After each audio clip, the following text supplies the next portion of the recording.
Hi friends, welcome back to our channel. మీరైతే already thumbnail చూసే ఉంటారు. ఇప్పుడు మీరు చూస్తున్న ఈ మొక్కలు చాలామందికి తెలిసిన పేరు నీలగిరి మొక్కలు. కానీ ఒక 2 ప్రశ్నలైతే మనల్ని ఆలోచింపజేస్తాయి. ఈ నీలగిరి మొక్క అనేది అసలు ఏ దేశానికి చెందినది?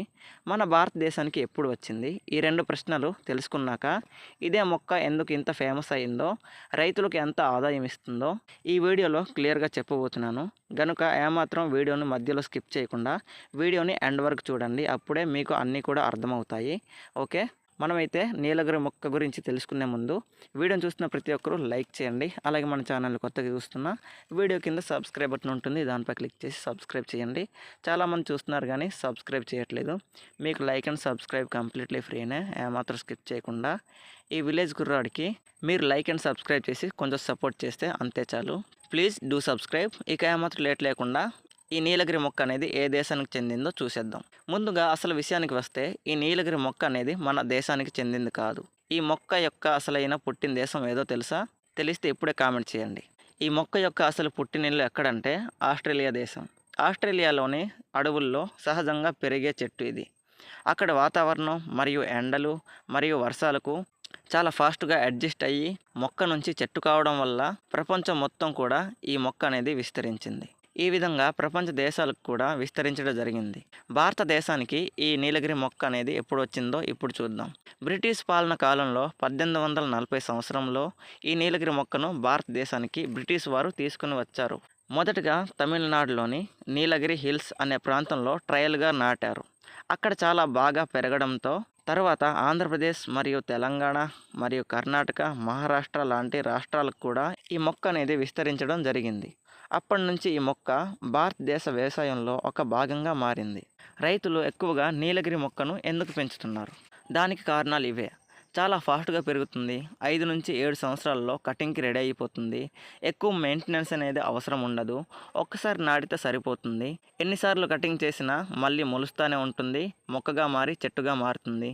ఇంకా పేపర్ మిల్స్ మరియు ప్లైవుడ్ మరియు టింబర్ ఇలాంటి ఇండస్ట్రీలలో డిమాండ్ అనేది ఎక్కువగా ఉంది. వర్షాలు లేకపోయినా కొంచెం నీటితోనే బతికేస్తుంది ఈ చెట్టు.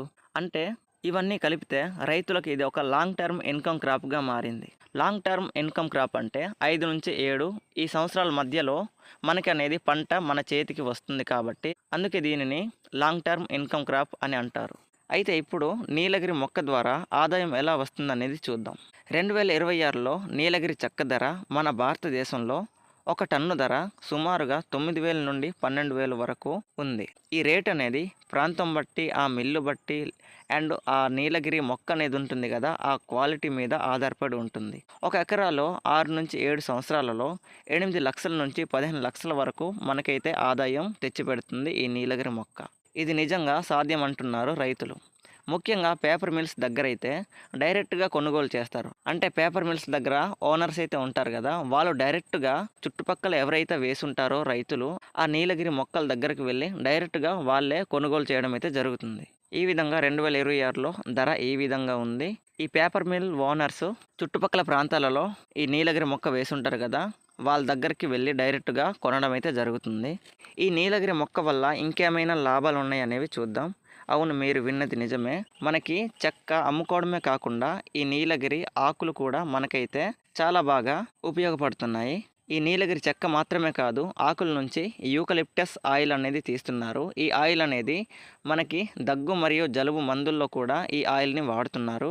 ఇంకా ఈ ఆకులకు గాలిని శుభ్రం చేసే లక్షణం అయితే ఉంటుంది.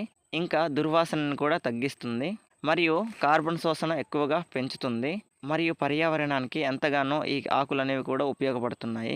ఈ విధంగా ఆకుల వల్ల కూడా ఇటువంటి లాభాలు అనేవి ఉన్నాయి. కానీ ఒక విషయం గుర్తుంచుకోవాలి, ఒకే రకం మొక్కను పెద్ద ఏరియాలో వేస్తే నీటి సమస్య రావచ్చు. అందుకే ప్లానింగ్తో పెంచాలి.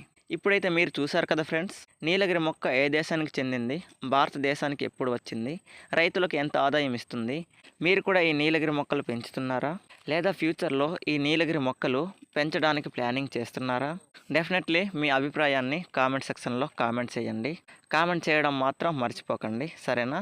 ఫైనల్లీ ఈ వీడియోని ఇప్పటివరకు ఇక్కడ దాకా చూసుంటే థ్యాంక్ యూ సో మచ్. వీడియోని చూస్తున్న ప్రతి ఒక్కరూ లైక్ చేయండి. అలాగే మన ఛానల్ని కొత్తగా ఎవరు చూస్తున్నా వీడియో కింద సబ్స్క్రైబ్ బటన్ ఉంటుంది, దానిపై క్లిక్ చేసి సబ్స్క్రైబ్ చేయండి. చాలామంది చూస్తున్నారు బట్ సబ్స్క్రైబ్ చేయట్లేదు. మీకు లైక్ అండ్ సబ్స్క్రైబ్ కంప్లీట్లీ ఫ్రీనే, ఏమాత్రం స్కిప్ చేయకుండా. కొత్తగా ఎవరు చూస్తున్నా సరే లైక్ అండ్ సబ్స్క్రైబ్ చేసి ఈ రైతు కుర్రాన్ని కొంచెం సపోర్ట్ చేయండి. ఓకే, నెక్స్ట్ వీడియోలో మళ్ళీ కలుద్దాం. అంతవరకు సెలవు. Bye friends, bye bye and Jai Hind. జై రైతన్న.